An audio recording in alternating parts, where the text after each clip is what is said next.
Alright, so how's it going? Hope you're all having a very nice day. It's been pretty relaxing for me. Today, we're here with a tutorial on how to do a trick called the giraffe, right? Because this is a trick that I see a lot of people teach, and they do it well to the point where you can learn it, but I think some of the tips I have, if they were given to me while I was trying to learn it, I would have learned it a lot quicker, right? So, start things off. There are a ton of variations to this. I'll try to go through most of them right now, most of the main ones. All right, so we'll start things off.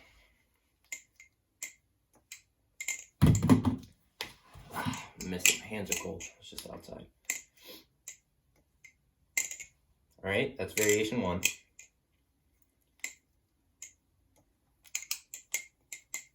Variation 2.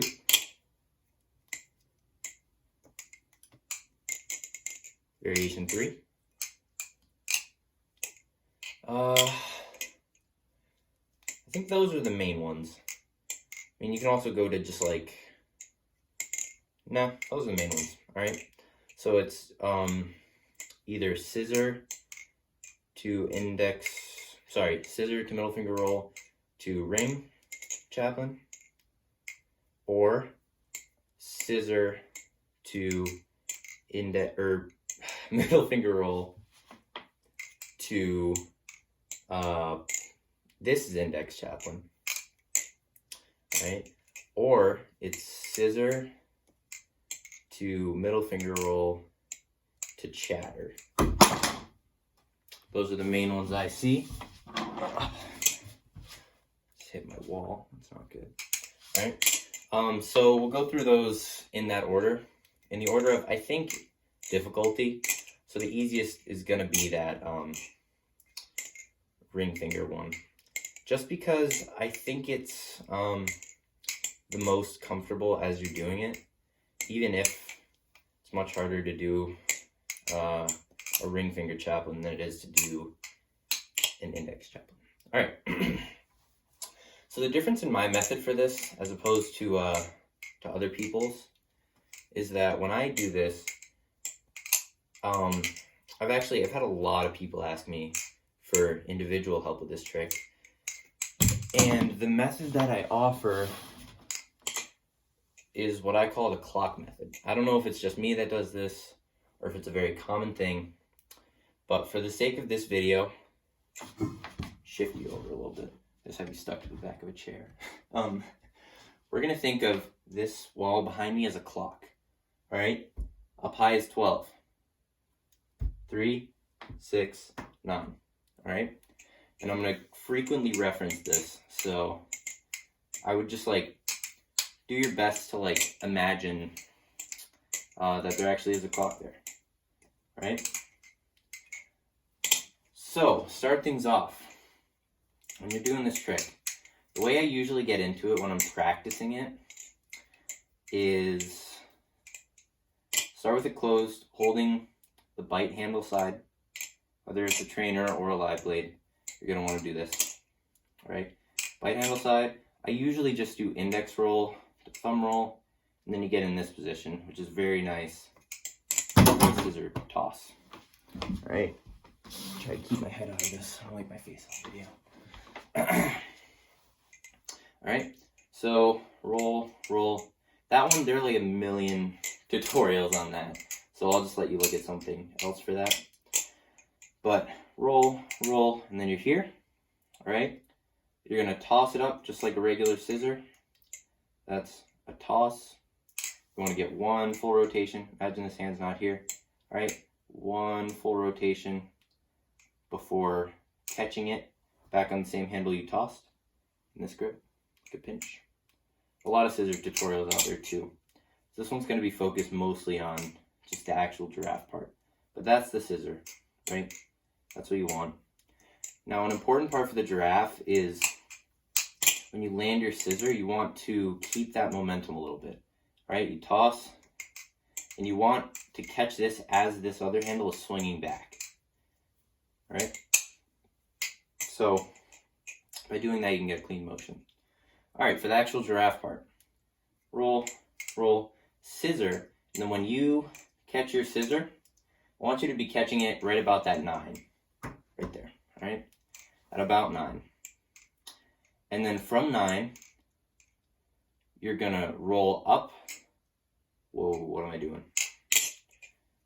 From 9, you're gonna roll up over that middle finger at 12, right? 12. And then you're gonna come back down at 3, start the chaplain at 6, and then continue through at 9. And then you do your circle there. All right? And what this does, I'll explain that again in a minute, but what this does is prevent you from the common issue with giraffes. Like the reason giraffes are hard is that it's not that it's particularly hard to land or technical. It's really difficult to avoid 2 different steps, right? So you don't want a giraffe that looks like this, which is actually like 3. You want it to all be smooth. So with the clock system, it makes the whole thing one big loop instead of many small loops. So like catch, little loop, spam the chaplain, right? Or just drop your knife and freaking stab your wood floor. It's great. Or you get the idea. I missed the chaplain, but like, you know what I'm saying, all right? So back to the clock thing. All right, gonna go through it slowly here. All right, doesn't matter where you're starting here. You want to toss it so you can scoop through and catch at 9. Carry that momentum up to 12. Release with this index finger. All right, you're just gonna have to trust it. And I'll go through little practice methods in a second, but all right, catch a 9. Release with the index at 12. Let it loop through. And then you're going to scoop through at 3. So, right, put in that ring finger right under at 3.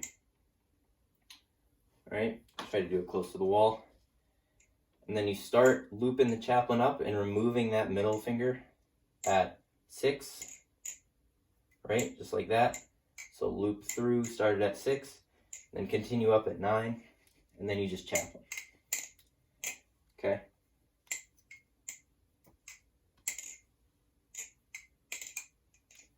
So that's the basic idea. And I'm not even gonna, maybe I'll throw a slow-mo at the very end. If you want to skip to like the very end after all this happens. All right, sorry about that. The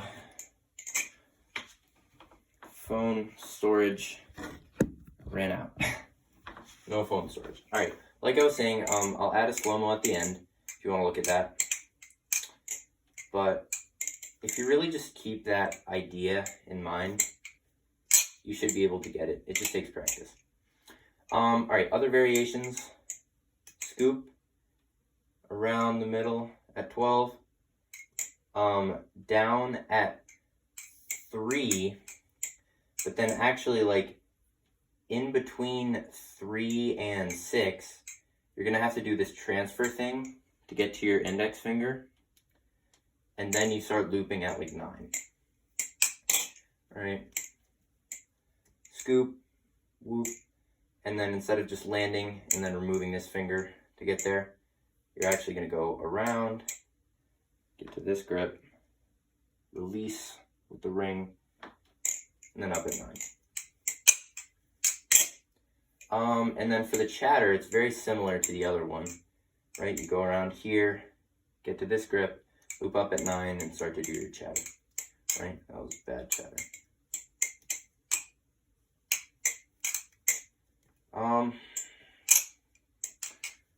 So let's see.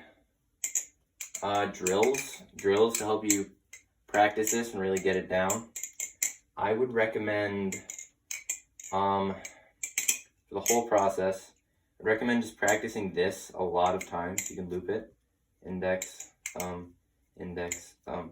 If you can do that easily and quickly, you can get into the trick very efficiently, not wasting a lot of time. And then after that, practice holding the bite handle or the safe handle if you just want to practice and you're like flipping something sharp. I don't really flip sharp stuff, so I don't like it that much. It's scary.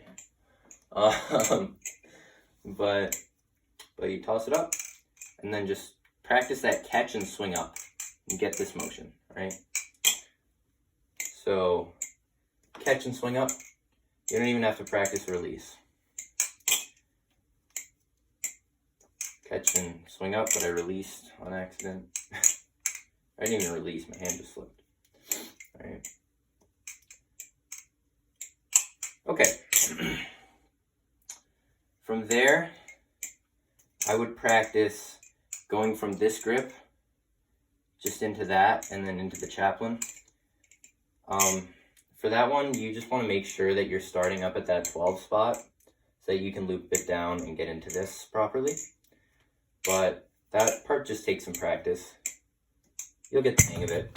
I promise. Just stick with it. It's one of those tricks that's kind of a pain in the ass to learn at first, but then once you get it, you just kind of got it, you know? Okay. Toss. 12, 3, 6, boom. And the same goes with the other variations. Just like get to the top and then go through what you have to do to get to the end of it. All right, that's all I got for you.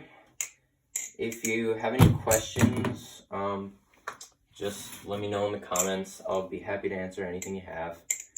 I hope this was helpful. I hope it actually provided something that these other tutorials don't. Not to say the other tutorials are bad, but in any way. I just think this method is kind of foolproof, you know? Like, as long as you can just track that circle, you can know if you're doing it smooth. Right? One big circle, not little circles. So yeah, I'll put a slow-mo right after this. Hope you enjoyed. Peace. Alright, a final thing I forgot to add is that when you're doing the trick, the goal is to eventually make the circle smaller and smaller, okay? So like when you're doing it, instead of going big and swoopy all the way around, just when you're learning, that's what you should do when you're learning it, because it's good to build the habit. Eventually, you want to get to a smaller and smaller circle, right? So like eventually, you should just make it a tight circle so that, that was bad. Make it a tight circle so that it just looks clean and effortless while you're doing it. Just forgot to add that.